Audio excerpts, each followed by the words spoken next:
Have you ever told someone your deepest secret, your most vulnerable fear, your most unguarded truth, and watched them use it against you? Not a stranger, not an enemy, someone you loved, someone who sat at your table, knew your history, called you by the name only family uses, someone whose betrayal did not merely hurt you, but restructured your understanding of what trust actually means and whether it was ever safe to offer it at all. If that experience is familiar to you, what followed was probably not simply pain. It was something more disorienting, a quiet but persistent question that lodged itself somewhere beneath conscious thought and refused to leave. If I could not see that coming from someone that close, what else am I not seeing? Who else, among the people I have trusted most completely, is operating from motivations I have never been allowed to examine? Yuval Noah Harari, in his work on human history, cooperation, and the stories that hold societies together, has returned repeatedly to a truth that most people find deeply uncomfortable: that human beings are not naturally equipped to assess trustworthiness accurately. That the social instincts evolution gave us, calibrated for small tribal groups held together by direct observation and mutual accountability, are systematically exploited in the modern world by specific categories of people, sometimes strangers, sometimes colleagues, and sometimes the individuals sitting closest to us at the table we call home. This is not a video about cynicism. It is not an argument for isolation or paranoia. It is something more precise and more useful than either. It is an examination, grounded in Harari's thinking about human psychology, evolutionary biology, and the mechanics of social deception, of 6 specific types of people whose presence in your life, regardless of their relationship to you, regardless of the love you feel for them, regardless of the history you share, represents a genuine and underestimated danger to your clarity, your autonomy, and ultimately your future. The first type is the person who has appointed themselves the keeper of your identity. Every human being carries, largely without examining it, a story about who they are, where they came from, what their past means, what their capabilities and limitations are, what they deserve, what is possible for them. This story is not neutral. It shapes perception, filters possibility, and determines, more than most people realize, the range of futures a person can even imagine for themselves. And for most people, the earliest and most powerful authors of this story were not themselves. They were family. The keeper of your identity is the person in your life. And it is often, though not always, a family member who has a deep, largely unconscious investment in your story, remaining exactly as they have always understood it. Not because they wish you harm, often because your growth would require them to revise their own story. And that revision is something they are not prepared to undertake. If you become more than what the family narrative allows, their understanding of the family and of their own place within it becomes unstable. And so, without ever consciously deciding to do so, they manage you back toward the version of yourself that their internal model requires. Harari's insights into how shared narratives function as instruments of social control apply here with uncomfortable precision. Families, like nations and corporations, maintain coherence through stories.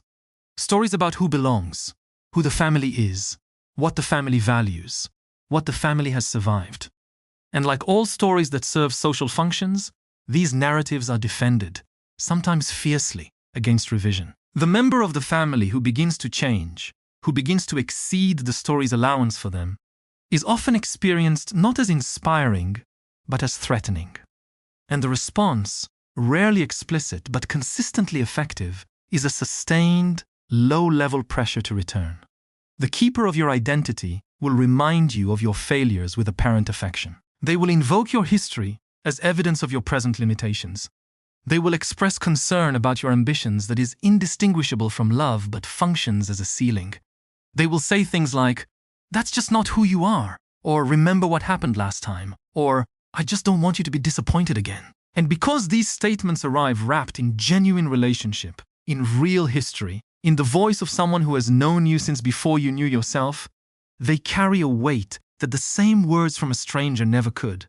Do not trust this person's assessment of your capabilities, not because they are lying, but because their assessment serves a function that has nothing to do with your actual potential. The second type is the person who gives you loyalty in exchange for your silence. This is among the most common and least examined transactional arrangements in human social life. It operates so smoothly and so early in most people's development that many people reach adulthood without ever having identified it as a transaction at all. It simply feels like love, like belonging, like the natural order of close relationship. Here is how it works. Someone offers you something genuinely valuable: protection, acceptance, belonging, affection, inclusion in a group whose membership matters to you. And in return, implicitly, without ever stating the terms explicitly, they require your silence about certain things, your agreement not to name specific realities, your willingness to maintain certain fictions, your participation in a shared story that requires the exclusion of inconvenient truths. Harari has written extensively about the role of shared fictions in holding human societies together. Money is a fiction. Nations are fictions. Legal systems are fictions. They work because enough people agree to behave as if they are real. But there is a critical difference between the useful fictions that enable large-scale cooperation and the fictions that exist primarily to protect someone's position, someone's comfort, or someone's power within a smaller social unit. The first category creates value. The second extracts it, quietly, from whoever is required to maintain the fiction at the greatest personal cost. The person who gives you loyalty in exchange for your silence is asking you to pay that cost. They are offering you belonging at the price of your perception. They are saying, in effect, you are welcome here, as long as you do not see certain things clearly, and as long as you do not say what you see. This bargain feels like love because it produces warmth, acceptance, and the genuine comfort of belonging. But it is contingent. The warmth is conditional. And the condition is your willingness to remain, in specific ways, blind. Over time, this arrangement does something to a person that goes beyond the specific silences maintained. It trains the mind to perform a kind of selective blindness on demand, to notice things and immediately suppress the noticing, to feel things and immediately suppress the feeling.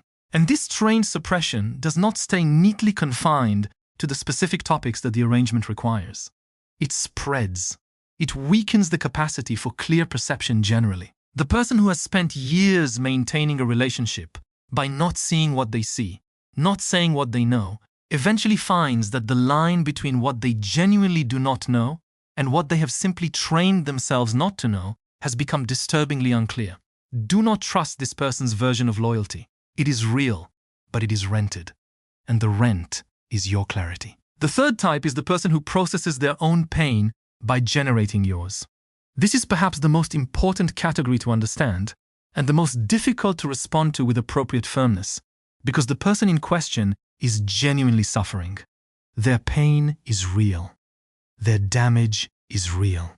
Their need is real. And it is precisely the reality of their suffering that makes them dangerous. Not in the way a predator is dangerous, but in the way a person drowning is dangerous to the person who tries to save them without knowing how.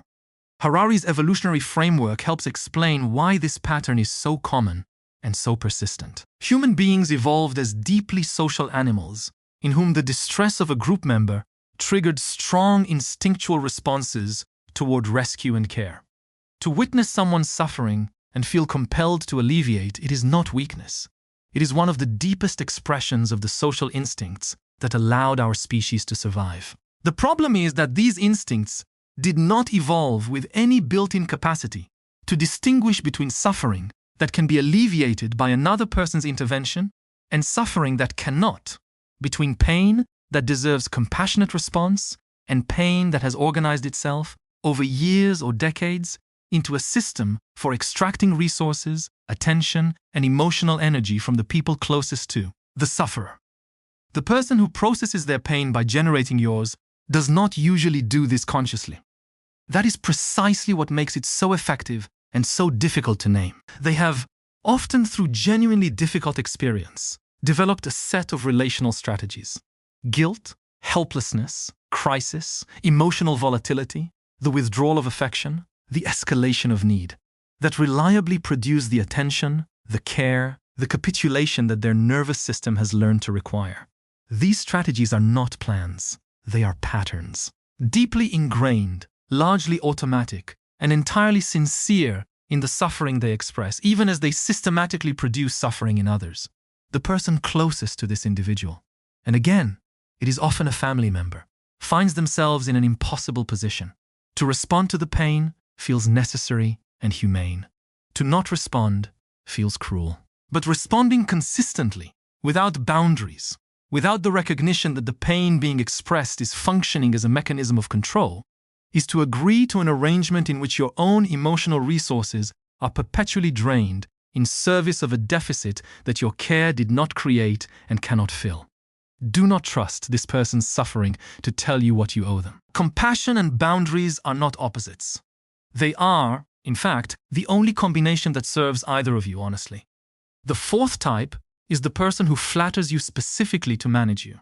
Harari has observed that human beings are, by evolutionary design, extraordinarily susceptible to status signals. In ancestral environments, being valued, praised, and elevated by members of your group had direct survival implications. High status meant better access to resources, better mating opportunities, greater protection. The brain, therefore, evolved to respond to praise and approval with genuine neurochemical reward. This is not vanity. It is wiring. And like all wiring, it can be exploited.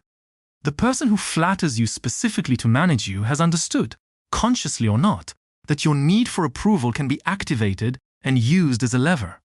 They do not offer you genuine recognition of your actual qualities. They offer you a curated version of your qualities, strategically inflated, delivered at moments calculated to produce maximum receptivity, in order to generate compliance, loyalty, or behavior that serves their interests rather than yours. This is more sophisticated than simple manipulation, because it is not obviously dishonest. The flatterer often says things that contain real truth. You are talented. You are special. You are capable of things others are not. The problem is not the content of what they say. The problem is the function it serves. When praise is weaponized, when it is deployed not to genuinely honor what is real in you, but to activate your need for approval in service of someone else's agenda, it becomes a mechanism of control dressed in the language of admiration. The tell, and Harari's thinking about the mechanics of human deception is useful here, is the pattern. Genuine recognition is consistent, offered whether or not compliance is required, not contingent on your agreement, not withdrawn when you disappoint. Strategic flattery intensifies specifically at moments when something is being asked of you, and cools precisely when you assert independence or decline. The temperature of their admiration tracks, with suspicious accuracy, the degree to which you are currently useful. Do not trust praise that arrives consistently on the eve of requests. Do not let someone's high opinion of you become the primary instrument through which they direct your behavior. The fifth type is the person who has decided that your success is a verdict on their failure. This is one of the quietest and most corrosive forms of relational danger, because it operates almost entirely beneath the surface of conscious awareness, both in the person who holds it and, often, in you. There is no explicit hostility. There is no stated opposition. There is simply a consistent, subtle, persistent pattern in which the people who should be most reliably in your corner are reliably, just slightly, not quite there. They change the subject when your achievements are raised. They introduce qualifications at exactly the moment your confidence is highest. They connect your successes to luck, to circumstance, to advantages you received, rather than to your actual effort or ability. They remember and reference your failures with a specificity and a warmth that they never quite apply to your victories. And when you fall short, there is, beneath the expressed sympathy, something that functions like relief. Harari's observations about the zero-sum thinking embedded in certain social structures illuminate why this pattern is so common. In environments where status is understood as a fixed resource, one person's elevation is unconsciously processed as another person's diminishment. The person who has not achieved what they hoped for, who has constructed an explanation for that gap that involves the unfairness of their circumstances rather than the quality of their choices, is particularly vulnerable to experiencing your advancement as an implicit accusation. Your success does not just make them feel left behind. It threatens the story they have told themselves about why they are where they are. This person does not need to be malicious to be dangerous. Their investment in your remaining approximately where you are is emotional, not strategic.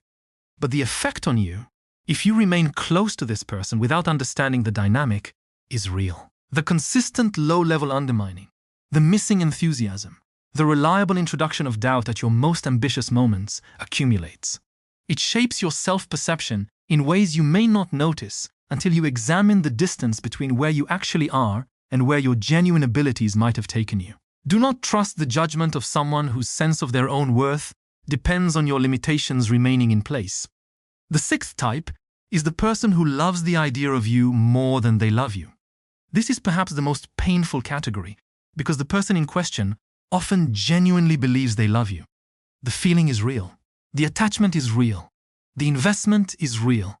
What is not real is the object of that love, which is not you as you actually are, with your actual contradictions, your actual changes, your actual evolution over time, but rather a fixed image of you that was formed at some specific moment in the relationship and has been preserved with great emotional energy against the natural process of growth and change. Harari's thinking about the stories human beings tell themselves and each other applies here in a way that is genuinely illuminating. When someone loves the idea of you rather than you, they are, in effect, in a relationship with a character in their own narrative. They have cast you in a role: the supportive friend, the stable partner, the child who needs protecting, the person whose particular brand of need makes the lover feel necessary. And they relate not to the person who actually shows up each day, but to the character whose presence in their story they require. The danger of this is subtle, but significant. When you change, as human beings inevitably do, as growth and experience and age require, this person does not update their relationship with the real you. They attempt, through pressure that is often indistinguishable from love, to bring the real you back into alignment with the character they have cast. They express hurt, not at things you have done wrong, but at things you have done differently. They mourn changes in you that represent nothing more threatening than your natural development.